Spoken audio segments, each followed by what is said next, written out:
नमस्कार गाइस, मैं हूं कॉमिकर और इस नए साल से हम एक नई सीरीज स्टार्ट करेंगे जिसमें हम ये जानेंगे कि कैसे हम किसी पर्टिकुलर पावरफुल कैरेक्टर को मार सकते हैं, फिर चाहे वो कोई सुपर हीरो या कोई सुपर विलन क्यों ना हो। खैर ये सब तो चलता रहेगा, तो वीडियो पे फोकस करते हैं।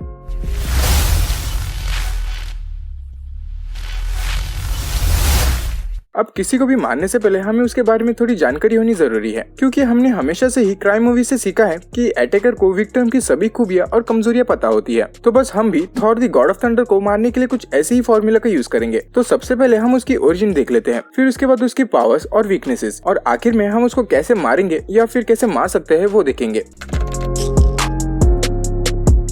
तो Thor the God of thunder एक मेंबर होता है एसगार्डियन रेस का। एसगार्डियंस ह्यूमनॉइड बीइंग्स होते हैं जो एसगार्ड पे रहते हैं। थॉर बेटा है ओडिन का, the all father and king of ash gourd. अब थॉर के पास उरु मेटल से बना हैमर है जिसे ओडिन एन्चांट करता है। ये हैमर जिसे हम म्योल्निर भी कहते हैं, वो थॉर के इमेजरेबल लाइटनिंग पावर्स को चैनल करने के लिए है। थॉर 9 रेम्स का सबसे माइटिएस्ट वॉरियर बनता है, जिसके बाद उसमें घमंड से चढ़ता है और वो हमेशा से ही वॉर करने के लिए तैयार होता है, जिसे हम मूवी में भी देखते हैं। अब थॉर जब भी वॉर या फाइट में होता है तब उसे उसकी साथियों की बिल्कुल भी परवाह नहीं होती कि वो किस हालत में है, वो बस अपनी ही फाइट में खोया होता है। जिसकी वजह से ऑल फादर ओडिन उसे सबक सिखाने के लिए उसकी पावर्स छीन लेते हैं और उसे अर्थ पे भेजते हैं, और साथ ही म्योल्निर पे भी वर्दीनेस का एन्चांटमेंट लगा देता है। जिसके बाद आगे जाके थॉर को रियलाइजेशन होने के बाद वो फिर से वर्दी बन जाता है और अपनी पावर्स को फिर से हासिल करता है। अब अगर उसके पावर्स की बात करें तो एसगार्डियन फिजियोलॉजी उसे super human strength, super human speed, super human stamina, super human durability, super human agility and super human reflexes, उसके पास super human longevity, super human senses, super human healing factor, और इसके अलावा उसके पास vast energy manipulation भी है, जिससे कि वो लाइटनिंग और बाकी के वेदर को कंट्रोल करता है। अब अगर इसकी वीकनेस की बात करें तो इसकी पहली वीकनेस है वॉरियर्स मैडनेस, जिसकी वजह से ओडिन उसे अनवर्दी करता है। फिर है मैजिक, नेक्स्ट है माइंड कंट्रोल या टेलीपैथिक अटैक्स, और आखिर में है अनवर्दीनेस।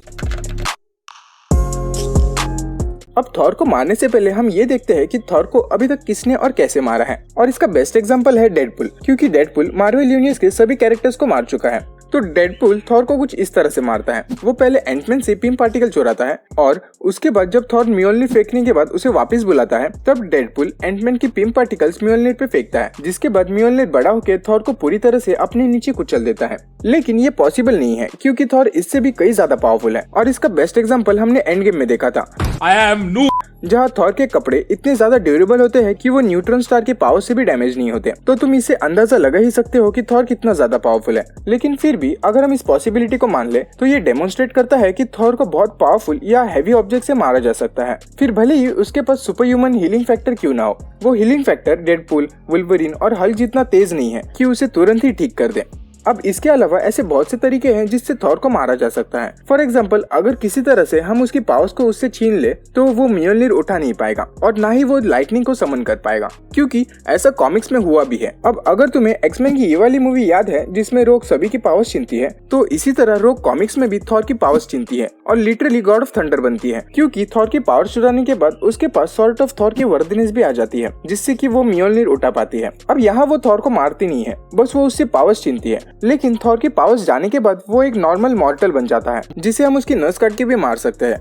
अब एमसीयू में हमने देखा है कि थॉर माइंड कंट्रोल या कहो साइकिक अटैक से भी वल्नरेबल है, तो मे बी उसे साइकिक पावर से भी मारा जा सकता है, जहां हम उसकी मेंटल स्टेट को बिगाड़कर उसे खुदकुशी करने पे मजबूर कर सकते हैं, और आखिर में हम ईथर यानी कि रियलिटी स्टोन की मदद से उसे इस रियलिटी से गायब कर सकते हैं, या फिर उसकी रियलिटी को चेंज कर सकते हैं, सेम उसी तरह जिस तरह थैनोस ने ड्रैक्स और मेंटिस के साथ किया था। अब ऐसा ही एक सीन कॉमिक्स में भी है, जहाँ थैनोस के पास इन्फिनिटी स्टोन्स होते हैं, और वो रियलिटी स्टोन से थॉर की बॉडी को बर्फ में जमा देता है, यानी कि उसकी रियलिटी चेंज करता है, और आखिर में बर्फ में के बाद उसके वो टुकड़े कर देता है। अब एक नया तरीका भी है थॉर की पावर्स को छीन के उसे मारने का, जिसे हमने डेडपुल और लोकी की टीवी सीरीज में देखा है। वो है ये पावर डैम्पनर कॉलर्स। अब हो सकता है कि ये दोनों अलग अलग कॉलर्स हो, लेकिन अगर ये कॉलर लोकी की पावर्स को छीन सकता है तो ये डेफिनेटली थॉर की पावर्स को भी छीनेगा। अब ये मैं इतनी श्योरिटी से इसलिए कह सकता हूँ क्योंकि हमने डेडपुल की मूवी में उसके साथ ये होते हुए देखा है, जहाँ वो इस कॉलर की वजह से लिटरली मर जाता है, लेकिन केबल के टाइम ट्रेवल की वजह से वो बच जाता है, जो ये कंक्लूड करता है कि इस कॉलर से थॉर को मारा जा सकता है। और ऊपर से अगर हम कॉमिक्स का रेफरेंस लें तो थॉर को मैजिकल पावर से भी डिफीट किया जा सकता है, लेकिन ये श्योर नहीं है कि इससे हम उसे मार सकते हैं, क्योंकि अगर लॉजिकली सोचे तो थॉर अपने स्ट्रॉन्गेस्ट फॉर्म या अपनी फुल स्ट्रेंथ पे मैजिकल स्पेल्स को तोड़ सकता है, तो ये लगभग इम्पॉसिबल सा है कि हम थॉर को मैजिक से मार सकते हैं।